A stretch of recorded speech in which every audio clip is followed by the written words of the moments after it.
అందరికీ నమస్కారం. ఈరోజు కథ ఏంటో విందామా? పెళ్ళిలో శాంతి లేదు, గొడవలు తప్ప, చిరాకులు తప్ప, సరదా లేదు పెళ్ళిలో అని నిర్ణయం చేసుకున్నాడు. కొన్ని సంసారాల్లో ఉండే పరిస్థితులు చూసిన నరేష్.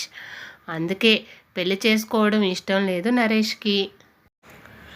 ఆఫీస్లో అందరితో హుషారుగా జోకులు వేస్తూ తన పని తాను చక్కచక్కా చేసుకుపోవడమే కాక వేరే కొలీగ్స్కి వాళ్ళ పని వాళ్ళు సమయానికి పూర్తి చేసుకునేలా సాయంగా ఉంటాడు నరేష్.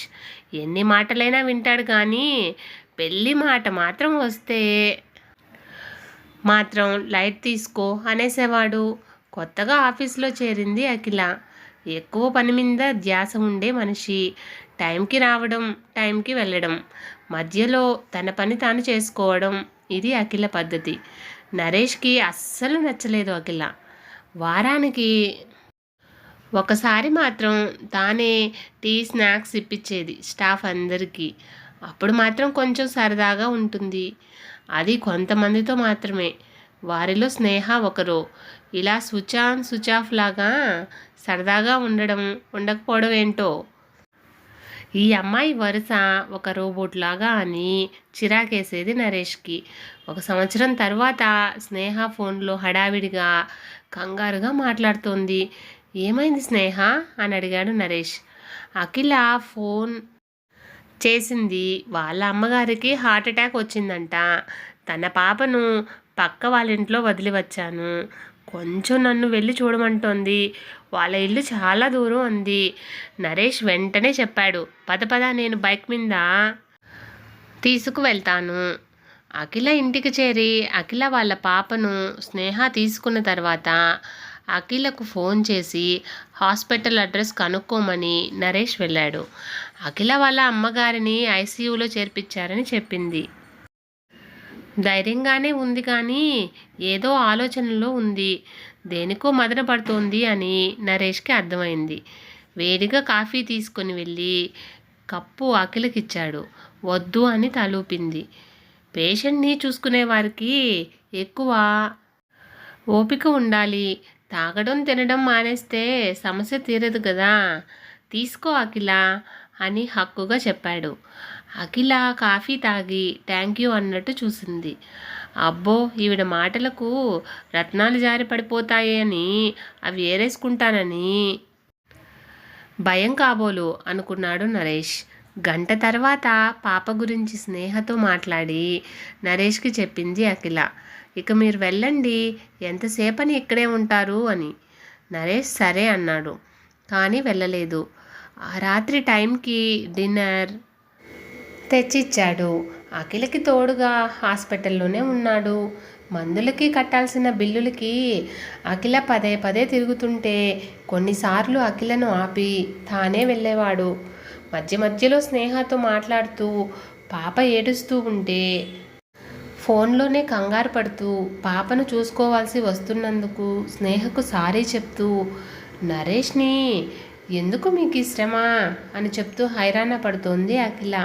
మరుసటి రోజు ఉదయం అఖిల అమ్మగారికి భయం లేదు, ఈ సాయంత్రం ఇంటికి తీసుకెళ్ళొచ్చు అని డాక్టర్స్ చెప్పారు.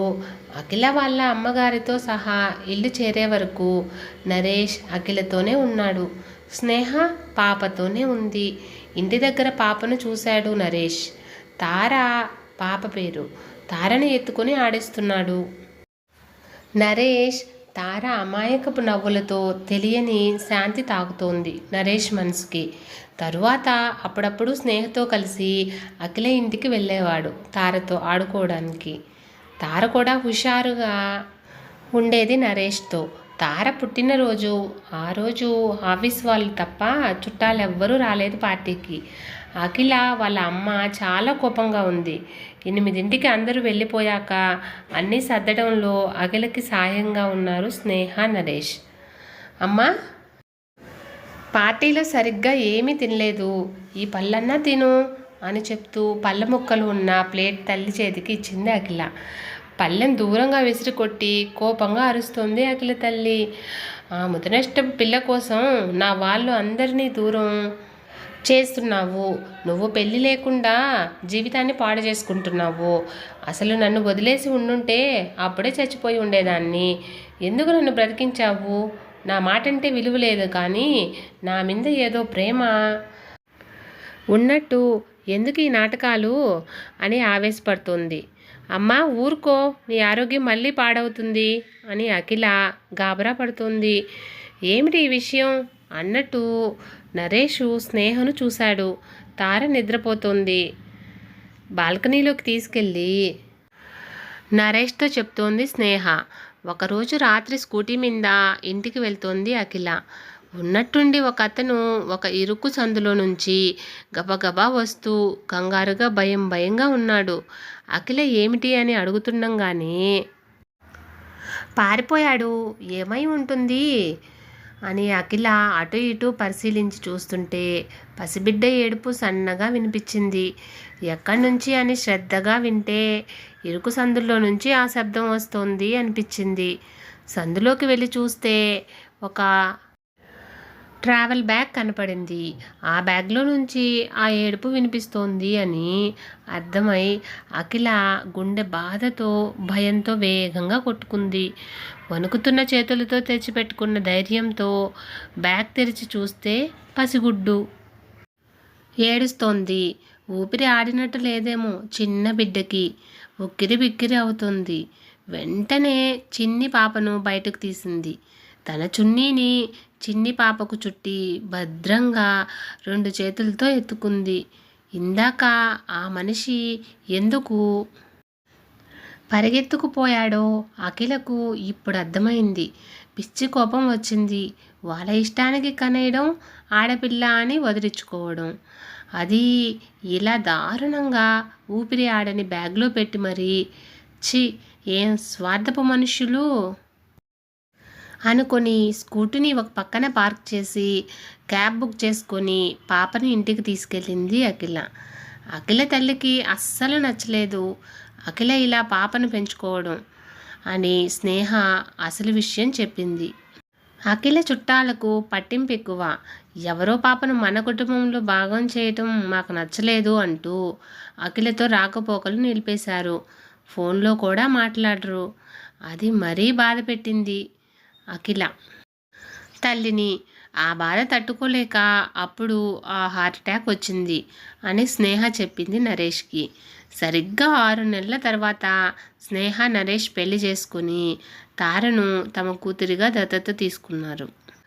అఖిల నరేష్ స్నేహలకు మనస్ఫూర్తిగా ధన్యవాదాలు చెప్పుకుంది.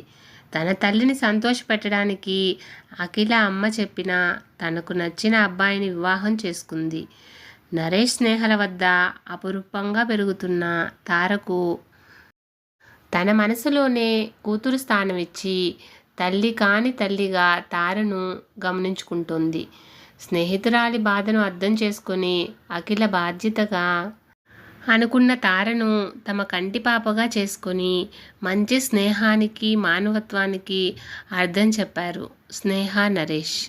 అనాథగానో అన్యాయంగానో అంతం కావలసిన తార అదృష్టమేమో కానీ 3 మనసుల మంచితనాన్ని ఆయువుగా పోసుకుంది. ఫ్రెండ్స్, మీకు ఇలాంటి మరిన్ని వీడియోస్ కోసం సన్ పాజిటివ్ థాట్స్ ఛానల్ను సబ్స్క్రైబ్ చేసుకొని సపోర్ట్ చేయండి. వీడియో నచ్చితే లైక్ చేసి షేర్ చేయండి.